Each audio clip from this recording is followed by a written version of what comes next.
அவருக்கு மிகப்பெரிய தகுதி இருக்குமா? எப்படின்னா பையங்கிற ஒரு தகுதி. அதுக்கடுத்து வந்து நயன்தாராவோட மிக நெருக்கமானவர்.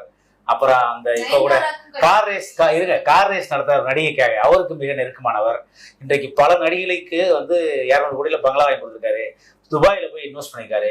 அதனால அரசியலுக்கு மரியாதைக்குரிய மறைந்த கருணாநிதியுடைய பேரன்கிற தகுதி இருக்கு. அதனால அவர் வந்து பல நடிகைகளை மெயின்டைன் பண்றாரு.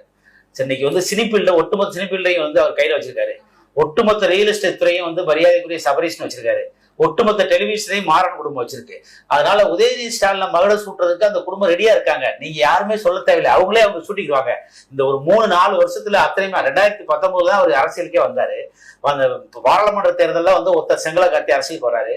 ஆனா அந்த 2019 இருந்து 24 5 வருஷத்துல அவர் அனுபவிக்காத பதவியே கிடையாது, அவர் அனுபவிக்காத பவுசே கிடையாது.